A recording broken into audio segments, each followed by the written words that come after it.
My name is Marin Dove, 28 years old. By the time I finally paid off my student loans and started breathing like a normal person again, I thought I understood what my family was. Complicated, unfair, a little toxic, but still mine. I was working as a programmer in Austin, pulling in decent money, and every extra dollar for the last 6 years had gone straight to the debt that sat on my shoulders like a second spine.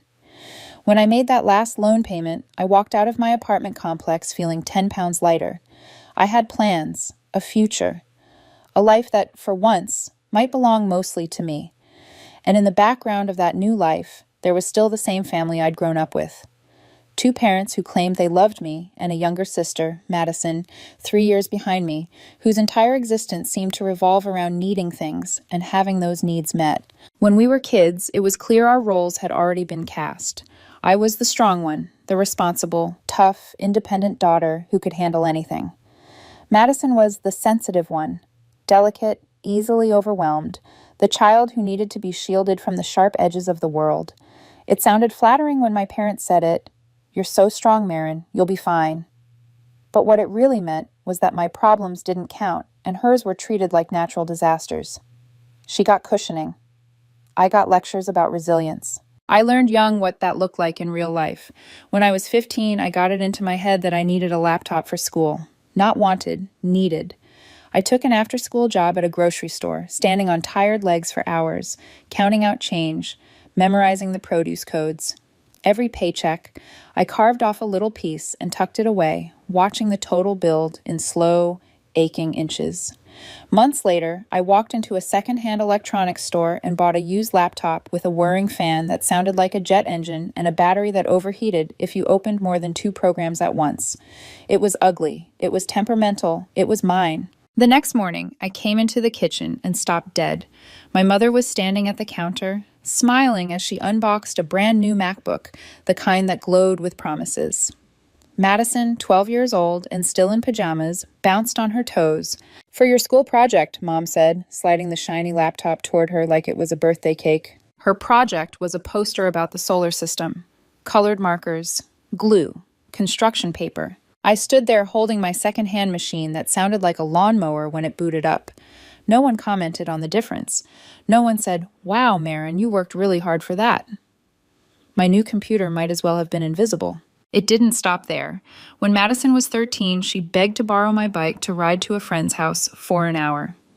I said yes, because that's what you do for family, or so I'd been taught.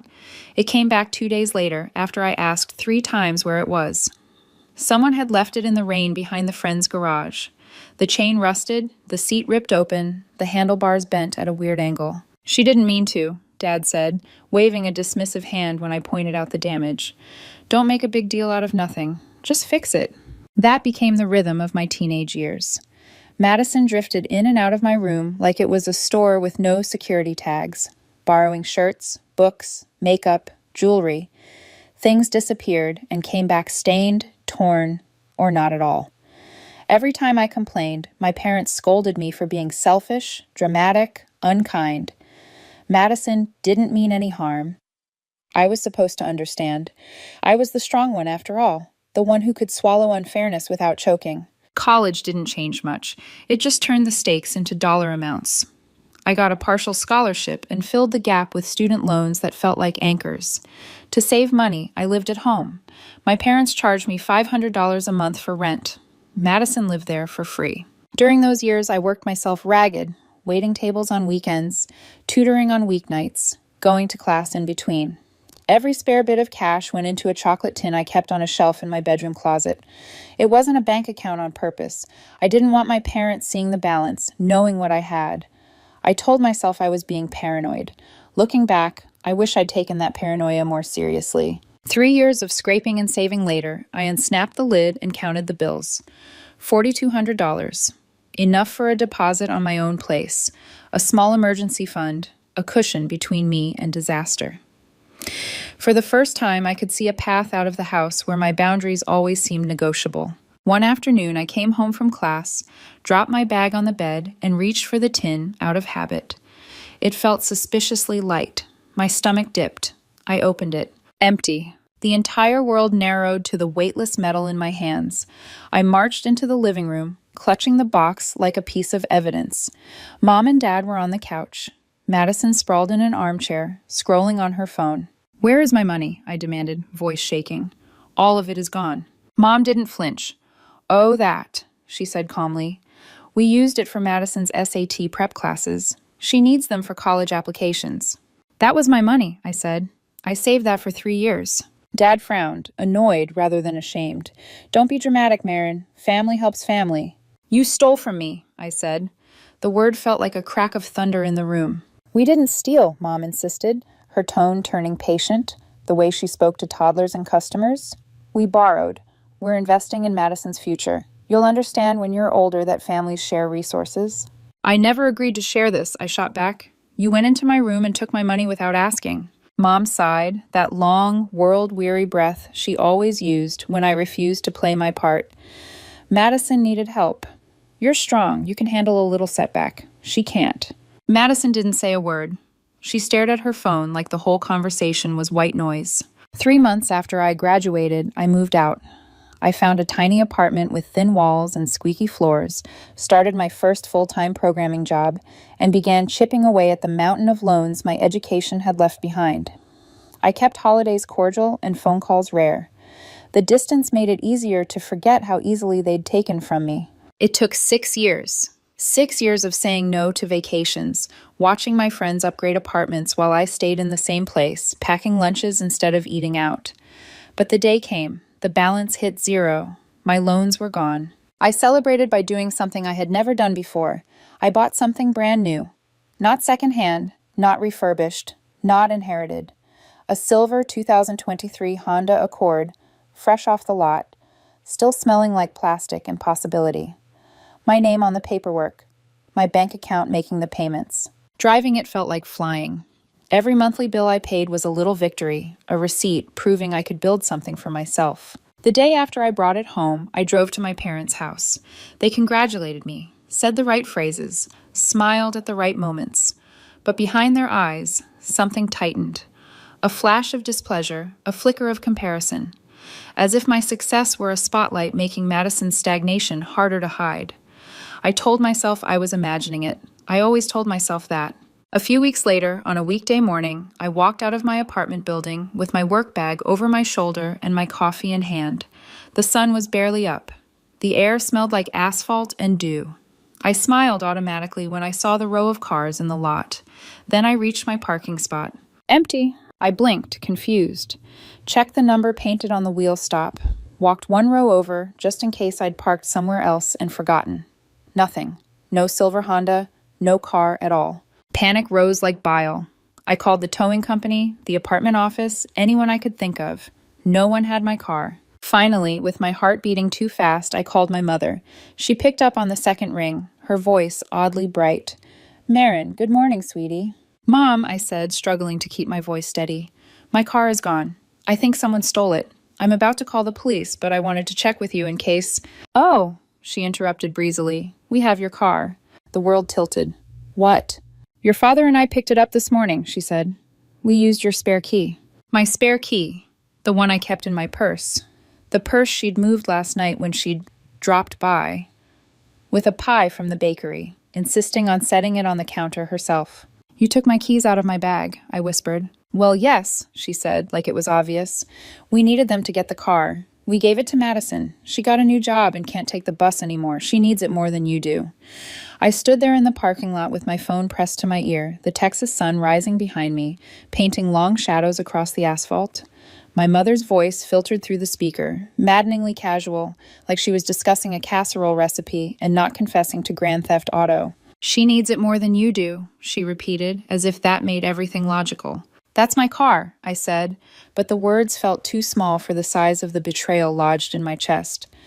"I make the payments. I'm responsible for the insurance. You had no right." Dad's voice cut in from somewhere on the other end of the line, the scrape of the home phone being picked up.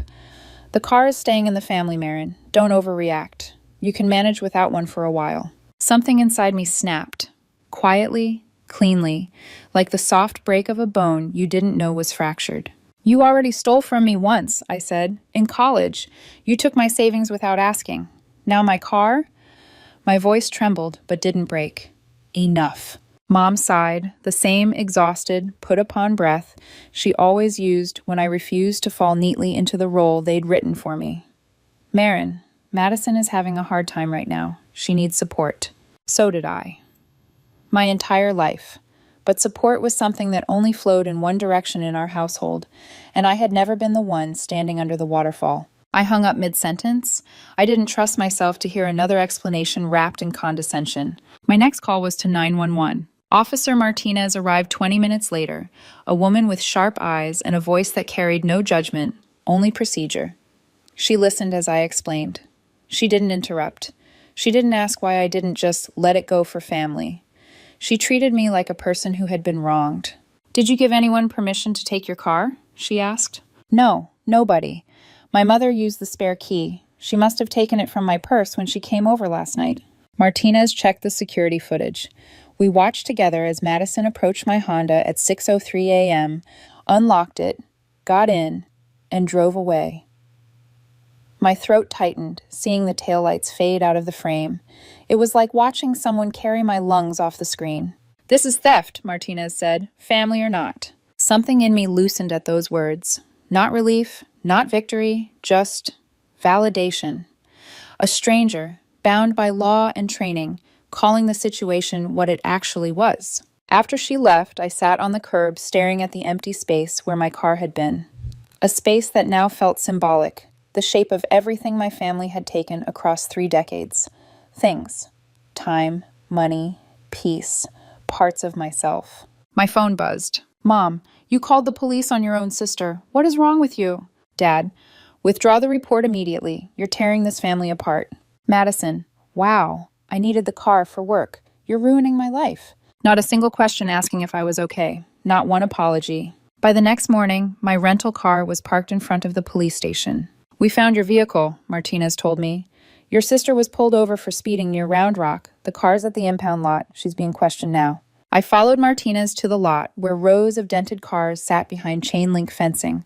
When I saw mine, my heart sank. Fast food wrappers everywhere, makeup smeared into the passenger door, streaks of foundation and lipstick like a chaotic painting, an energy drink spilled across the console, cigarette ash scattered across the mats. The gas tank nearly empty. She'd had it for 8 hours. 8 hours.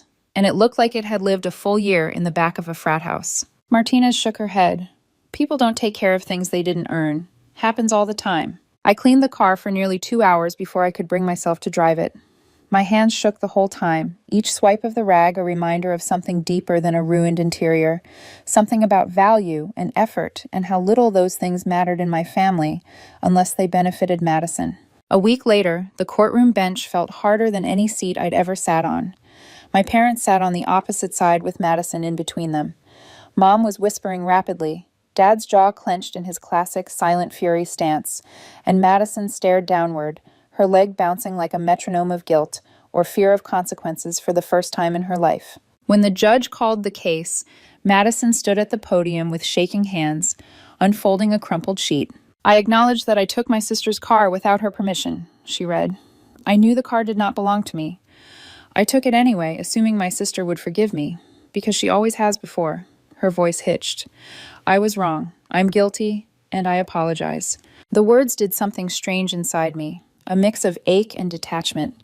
After so many years of being the built-in forgiveness machine, hearing her say the words out loud was like hearing a ghost speak. The judge sentenced her to 6 months of probation, a 1-year license suspension, towing and impound fees, and mandatory restitution. Mom gasped. Dad wrapped an arm around Madison protectively.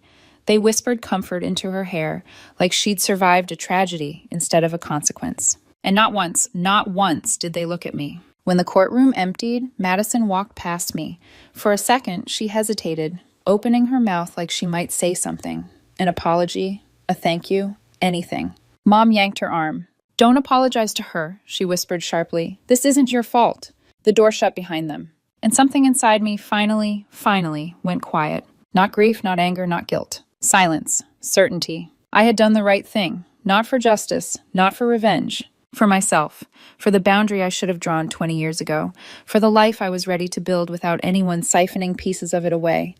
In the weeks after the hearing, my phone stayed eerily silent.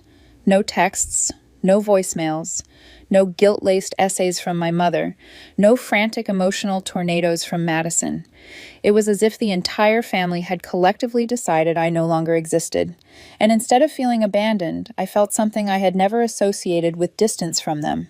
Peace. I moved to a new apartment on the west side of Austin, tucked above a row of quiet shops. The building was older, creaky floors, thin walls, but the balcony overlooked a small park. At sunset, the sky turned the color of warm citrus, streaked with gold and lavender. I'd sit out there in the evenings with a cup of coffee, feeling the kind of stillness I used to envy in other people's lives. For the first time, I wasn't waiting for someone to burst in and take something from me. I didn't have to guard my room, or count my money twice, or hide anything. My space was mine. That alone felt revolutionary. Work took on a different rhythm, too. Without the constant emotional drain of my family's disasters, with no one calling me to fix their problems, I found myself thinking more clearly. Code flowed from my brain to the keyboard like water, smooth and uninterrupted. My manager noticed. "You're different lately," he said one morning. "More focused." I didn't tell him why. I didn't tell him that peace is a performance enhancer. Soon, I was assigned bigger projects, ones that came with responsibility instead of grunt work. I met coworkers for lunch. I stayed late sometimes, not because I was escaping my home life, but because I actually liked what I was building. I started going to trivia nights, weekend markets, little moments of community I'd never had time for.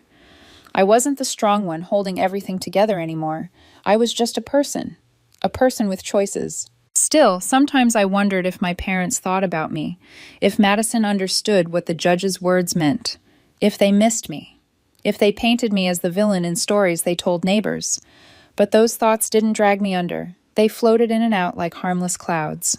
Then, one Saturday morning, about 8 months after the hearing, I stopped by a coffee shop near my new apartment. I was in line behind a woman with sharp bangs and a bright yellow scarf. When she turned around, I recognized her instantly. Rachel, a neighbor from my childhood street, the kind who knew everyone's business, but always pretended she didn't. She lit up. "Marin, oh my gosh, I haven't seen you in forever." Before I could brace myself, she hugged me tightly. I forced a smile. "You look great," she said. "How are you? Your mom said you moved, but she didn't know where." Her voice lifted slightly on the last part, as if fishing. "I'm good," I said simply. "Really good." Her smile faltered. "I heard about everything with Madison. That must have been awful." "It was necessary," I said. She pulled a sympathetic face, but it had a sheen of judgment. "Still, taking your own sister to court." She clicked her tongue. "Family is family, right?" There it was, the old script. I kept my voice level. "She stole my car." "Well, yes, but—" "She stole my college savings, too." Rachel blinked. "What?" "They took my saved money without asking. Years of it. They gave it to Madison like pocket change. Then they stole my car key out of my purse and gave my car to her, too." Rachel stared, eyes wide, as if she'd stumbled into a part of the story she hadn't been told. "I didn't know about all that," she murmured. "Most people don't," I said. "They only hear my mom crying about how her daughter won't speak to her. They don't see the 30 years that led to that choice." Silence. Then, quietly, "I'm sorry. That sounds really hard." "It was," I said. "But it's better now." She didn't push further. And for once, I didn't care what she thought when she walked away. Life kept moving. My apartment filled with small joys, plants on the balcony, thrifted mugs, new books. My car stayed parked exactly where I left it every night, a small metallic reminder that I could protect what was mine now. Then, about a year after the court hearing, I came home to find an envelope in my mailbox. No return address, but the handwriting, soft, looping, stopped my breath. Madison's. I stood in the lobby holding it for a long time, the fluorescent lights humming above me. Part of me wanted to throw it away unread. Part of me felt a quiet curiosity, not hope, just curiosity. Inside was a single page. "Marin, I'm not writing for forgiveness. I'm in therapy now. I'm learning about boundaries and responsibility. It's really hard. I never realized how much of my life was built on expecting things from people. I know I hurt you, not just with the car, the bike, your clothes, the money, all of it. I took and took because everyone taught me I could. I'm trying to be better. I'm sorry. Madison. I read it twice, folded it carefully, put it in my desk drawer. I didn't respond. Not because I wanted to punish her, not because I didn't believe she was trying, but because trying didn't require me to open the door again. Healing could happen without me being part of her recovery. I had given her 25 years. I didn't owe her the rest of my life. And somewhere between the lines of her letter, I understood something freeing. She finally realized what I had known all along. What you take without earning never lasts. I closed the drawer, made dinner, sat on my balcony watching the sky turn gold, and felt, quietly, deeply, untouchable. 2 years after the hearing, life felt stable, simple, mine. I had routines that didn't revolve around anyone else's meltdown or expectations. I woke up without dread. I cooked for myself. I worked out when I wanted, slept when I wanted, spent money without bracing for someone to take it. Peace wasn't dramatic or exciting. It was quiet, predictable, almost tender in the way it wrapped around my days. The promotion came on a Wednesday morning. Senior programmer. My manager called me into his office, handed me the offer letter, and said, "You've earned this. You really have." Words I had almost never heard from anyone growing up. Words that felt like someone had placed a warm stone in the center of my chest. That evening, instead of calling family who would turn my accomplishment into a comparison weapon, I took myself to a restaurant downtown.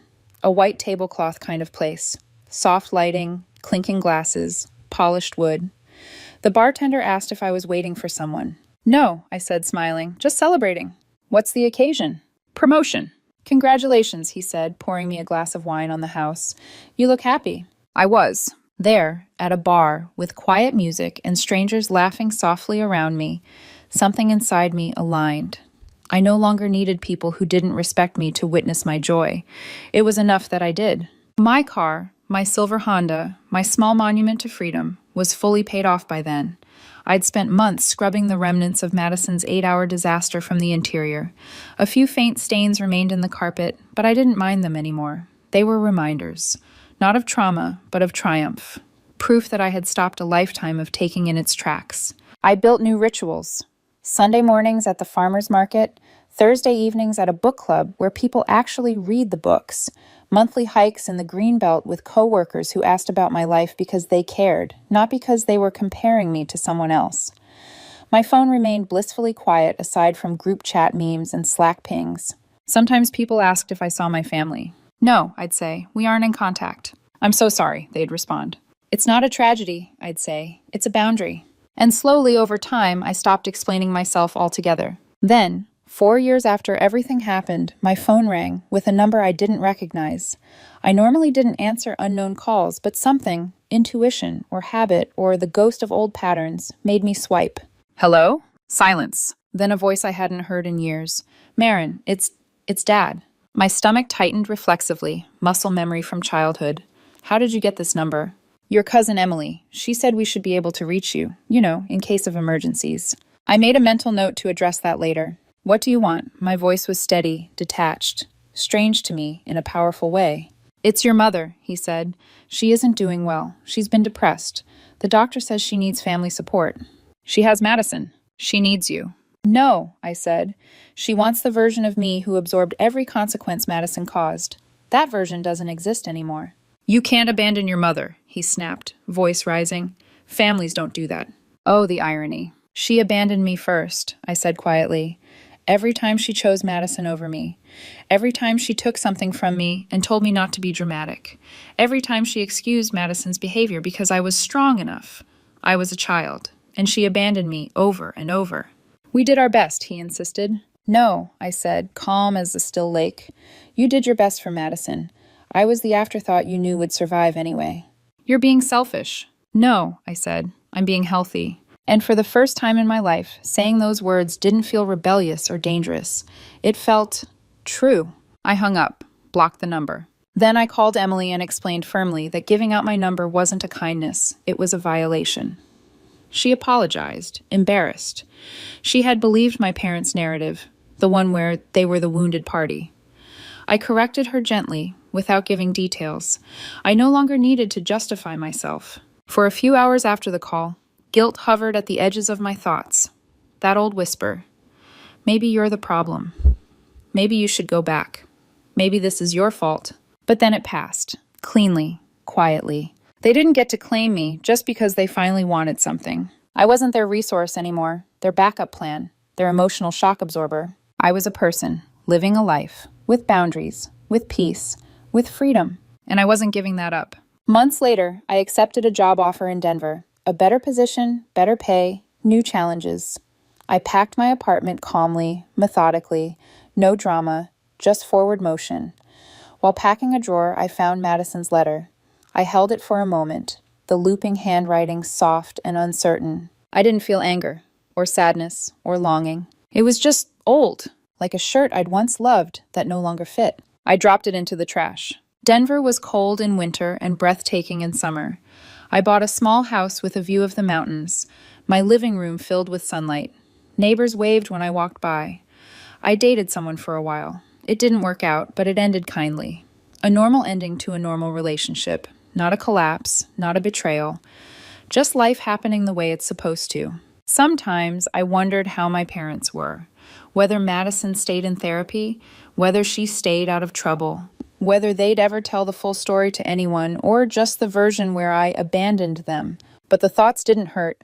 They were just thoughts passing clouds. I had learned something vital from the rubble of my upbringing, a truth they never meant to teach me. You don't owe anyone your suffering. You don't owe anyone access to your life. You get to choose who you let in. And choosing myself wasn't selfish. It was survival. It was healing. It was strength. My family had called me strong and independent my whole life, usually as an excuse to burden me more. But they were right about one thing. I am strong. Strong enough to walk away. Strong enough to build a new life. Strong enough to be happy. On a crisp Denver morning, I stepped into my silver Honda, the car that had nearly been taken from me and that I fought desperately to reclaim. The engine hummed to life. I rested my hands on the steering wheel, sunlight catching the dashboard. My car, my life, my peace. Finally, without anyone taking from me ever again.